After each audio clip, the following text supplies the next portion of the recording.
Hello, today I want to show you Samyang Tilt-Shift, a lens full of secrets which we will uncover in a moment. Why are we starting so mysteriously?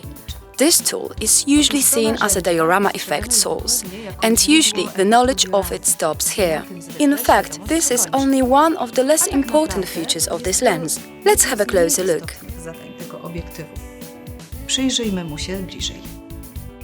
A typical prime lens is usually equipped with two rings, one to control depth of field and the other to control aperture. This lens has 6 other control elements: black knobs for tilt and shift, grey knobs locking tilt and shift, and also a button locking the tilted element rotation and a similar one locking the shifting element rotation. Focal length of this lens is 24 mm, and this allows focusing with the minimum distance of 20 cm. The depth of field scale is marked on the ring. The aperture of this lens is 3.5 and may be decreased to 22. The optical axis of this lens may be tilted by 8.5 degrees and shifted by 12 mm, and each of tilt and shift elements may be independently rotated by 90 degrees. Grey knobs allow locking the tilt and shift, which may be unlocked with the use of black knobs, or unlocked manually, which is useful, for example, in reportage photography. Black knobs allow precise tilting and shifting of the lens. This is facilitated by 2 scales, one in degrees for tilting and one in millimeters for shifting. Let's forget tilting and shifting for a moment. This is still not just a regular lens. The structure of tilt-shift lens requires that the image circle covers the intended frame in all possible combinations of tilting and shifting. The lens in a neutral position has enormous margin of frame coverage. Regular lenses rarely allow you to obtain equally good quality of a shot in its periphery as in the center, as the image circle is described on the frame field with only a slight margin. Tilt-shift guarantees that every part of the frame is equally sharp. This is particularly useful in panorama photography, for large printouts or screen magnifications. Stitch photos do not have any areas of inferior sharpness, and you obtain a consistent image. The structure comprises 16 lens elements with 2 aspherical elements and 2 low dispersion elements, which reduce aberrations to a minimum. Thanks to low focus distance and interesting effect of blur, this lens may be also used in small product advertising photography.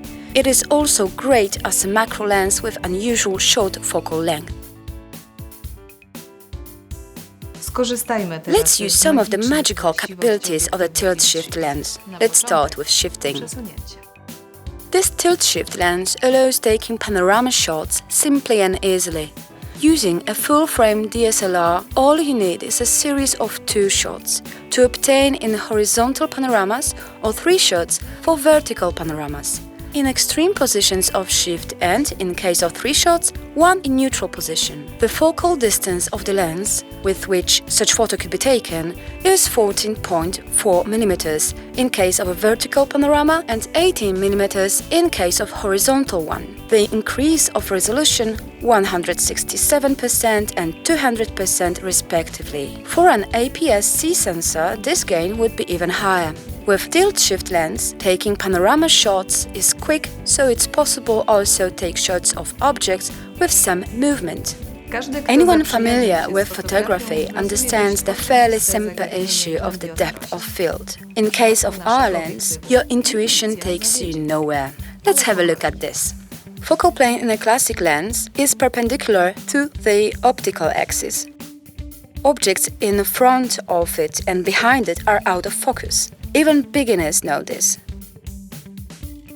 The tilt-shift lens allows manipulation of the focal plane. It simply has to be tilted by appropriate angle to include other elements from our example and make all of them appear in focus. When you tilt it upwards, only a small part of the shot is sharp. It gets even more interesting when you tilt the lens to the side. One part of the shot is sharp regardless of the distance of the elements. The other one is blurry. In practice, this is useful in particular in studio photography, where focal length does not cover the whole shot, but narrowing the aperture is for some reason not possible. Here we have another example of a pair of shots and magnification of an interesting fragment. Of course, you can also minimize the common part of the focal plane and the frame, obtaining the effect of short focal length. The option to correct perspective is another feature of tilt-shift lenses. Let's have a closer look at this.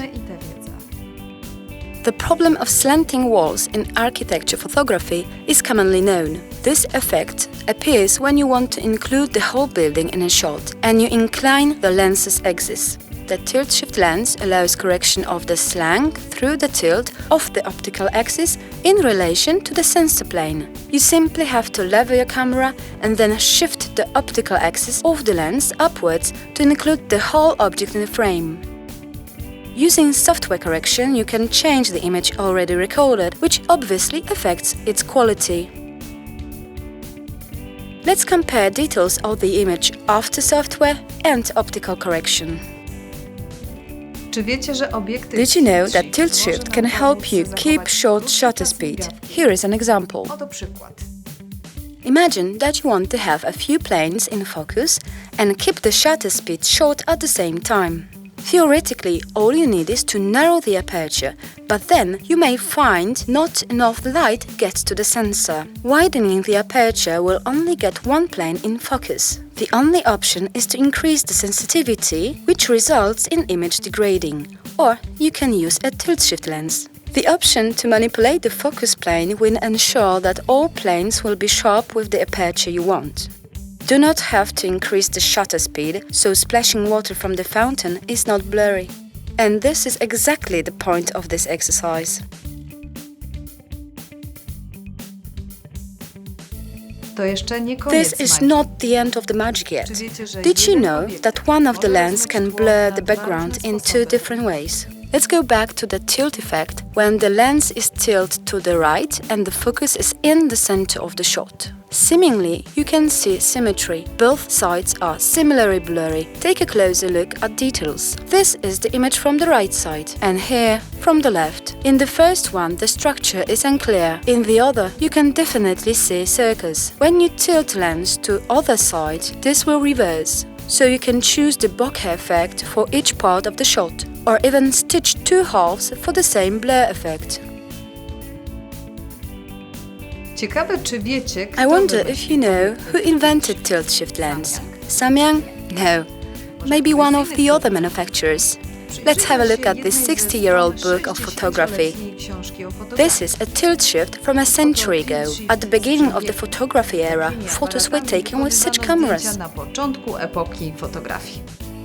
Today, Samyang takes you back to those days. See you soon. Do zobaczenia.